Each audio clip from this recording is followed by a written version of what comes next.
Hi guys, a good way to study a Bible verse in greater detail is to use other Bible translations and other useful tools such as an expanded exhaustive concordance of the Bible. This is the New Strong's Concordance.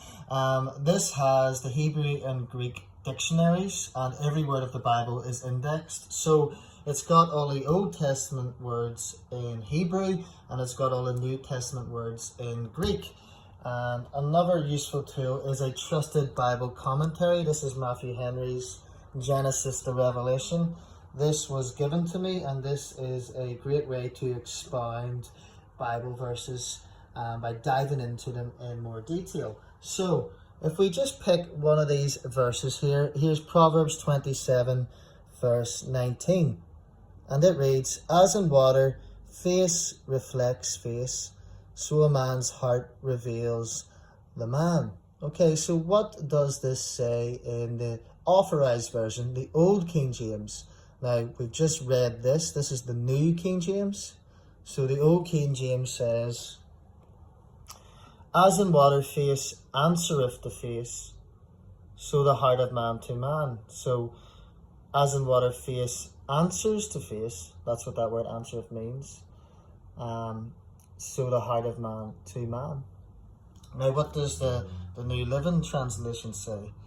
This actually simplifies the text a lot better. This is probably the easiest one to understand.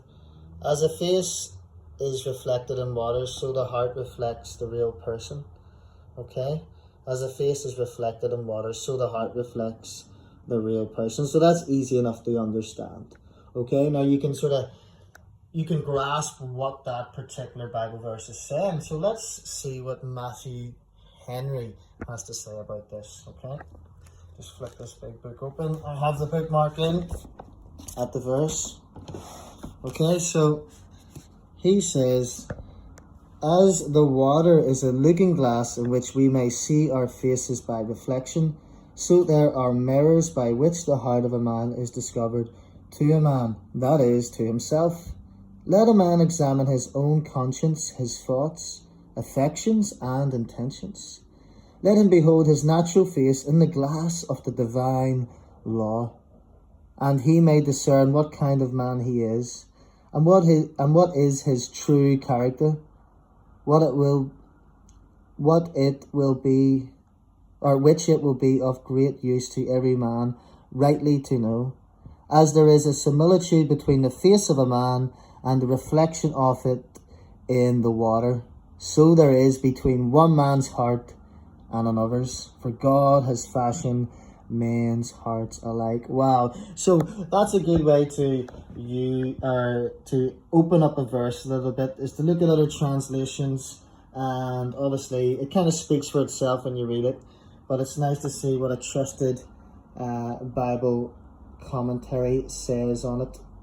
Okay, so now let's look at another verse, and we can see how we're going to use the expanded exhaustive concordance. Okay, now because this is Proverbs, this is the Old Testament, I'm going to pick a verse that I have already bookmarked in here.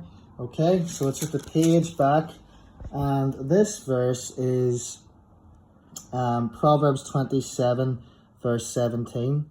"As iron sharpens iron, so a man sharpens the countenance of his friend." Okay, now let's look at the Old King James in this one.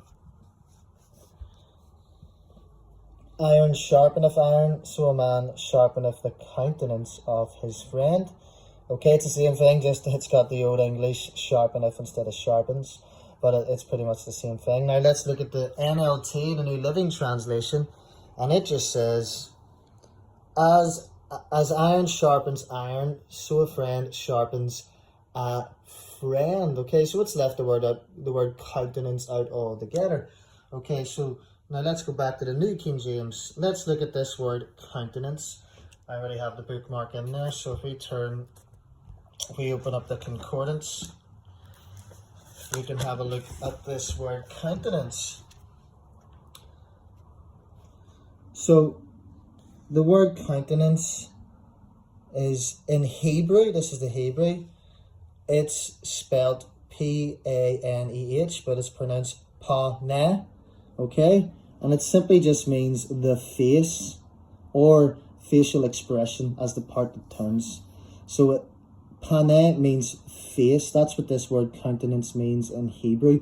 So it's nice to go into the text and look up the original Hebrew word for countenance, okay?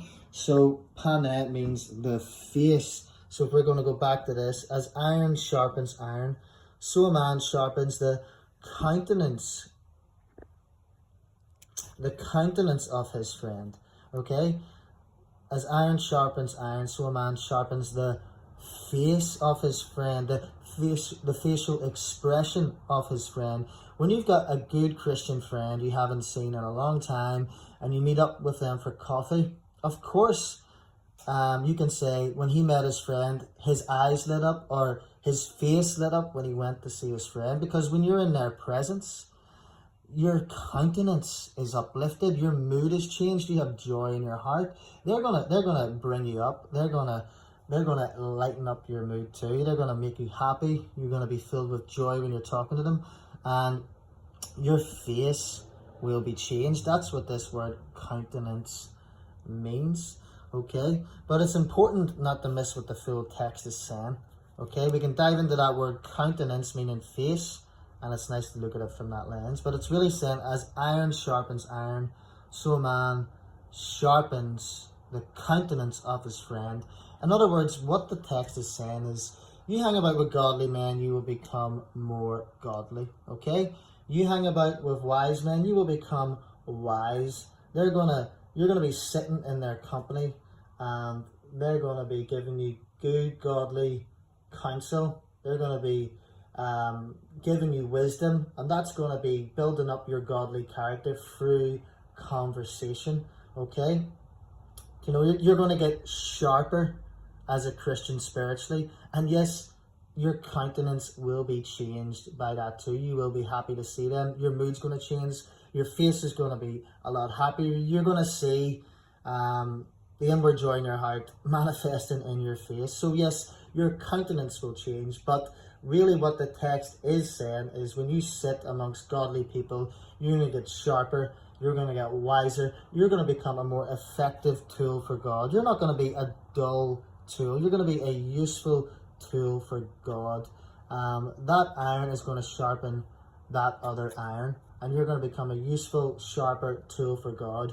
And equally so, if you are a companion of fools, you're going to be sitting around. You take that same iron sharpened Christian, and you pull him out of that group, and you set him amongst the council of the ungodly. What will happen to that guy is, he's going to be sitting around people who are going to make him dull, okay? He's not going to get sharp in their company.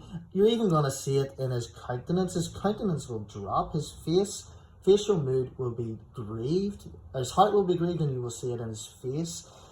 So as well as the countenance of his face being changed, you're going to see him becoming dull and less sharp, because he's not getting that good godly counsel. He's not becoming wiser for having conversations and fellowship with educated Christian men, as well as spirit-filled men.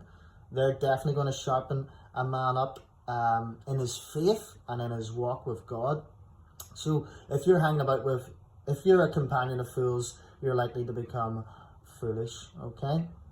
So what does our good friend Matthew Henry say about this verse? He says, wise and profitable discourse sharpens men's wits, and those that have ever so much knowledge may by conference have something added to them. Good men's graces are sharpened by converse with those that are good, and bad men's lusts and passions are sharpened by converse with those that are bad. As iron is sharpened by its like, especially by the file, men are filed, made smooth and bright and fit for business, who were rough and dull and inactive by conversation. Wow, what a brilliant exposition on that verse. Just a lovely bit of commentary there. So it does go without saying, bad company corrupts good manners. Bad company corrupts good morals. But when you're hanging about with iron sharpened Christians, you're going to be sharper and stronger, more built up, more edified in your faith as you sit with them and converse with them. And listen to this. It's nice to dive into the text to understand what this word countenance means. But like I said earlier, don't miss what the text is saying.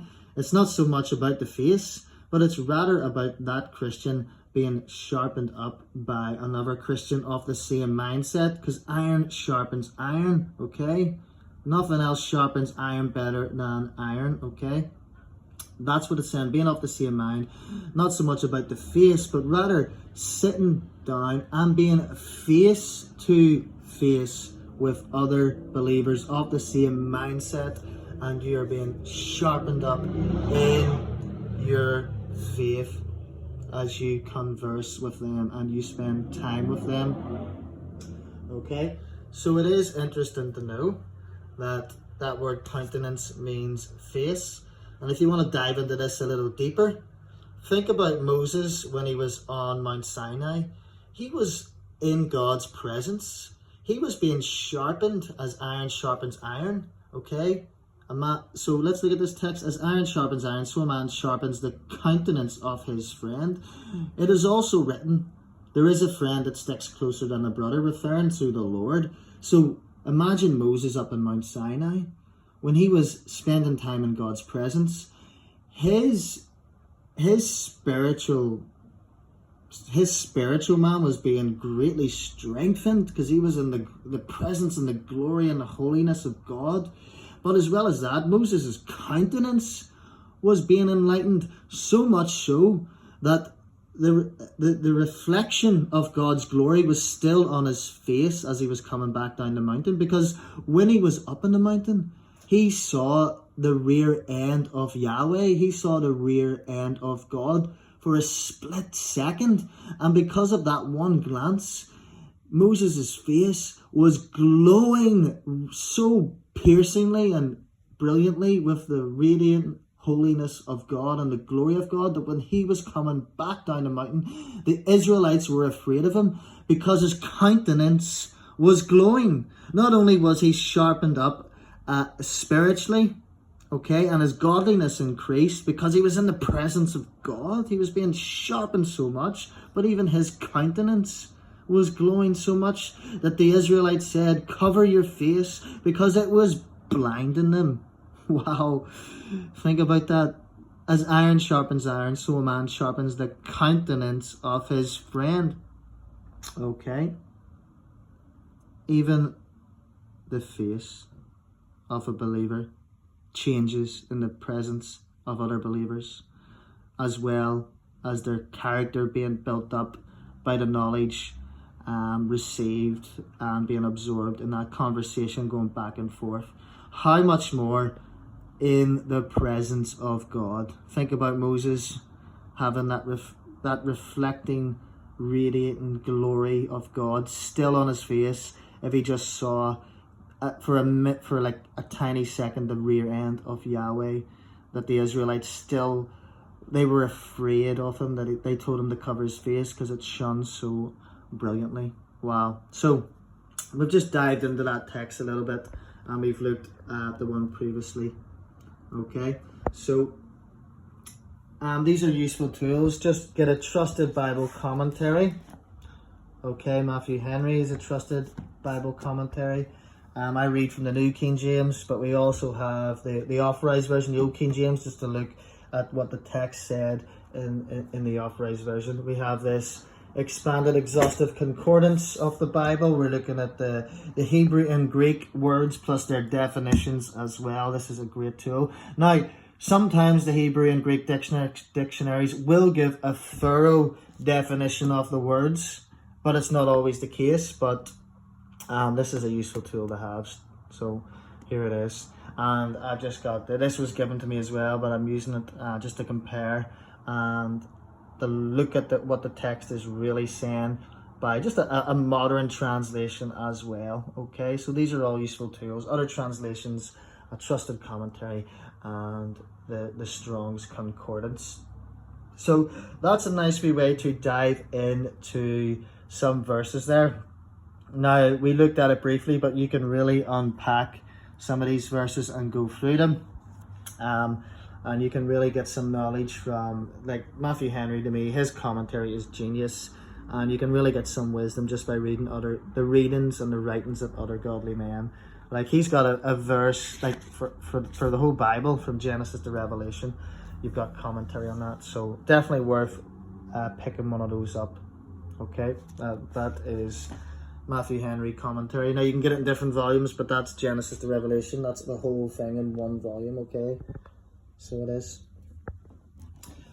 So that's a nice wee way to expound a Bible verse, okay? And it's interesting to know what we done there. We looked at that word countenance, meaning face, but as well as that, never miss what the full text is saying, because it's really just saying, you know, it's another way of saying, you hang about with wise men, you'll become wise, they'll sharpen you up, and you'll become like them. Equally so, you're not going to get wise being the companion of fools. You're going to become more dull and inactive, and they're going to ruin your godly character, okay? So you're gonna be stronger and more sharper hanging about with believers, okay? So I just pray that blesses you today. And yeah, they're just useful tools. So you can certainly try that for yourself.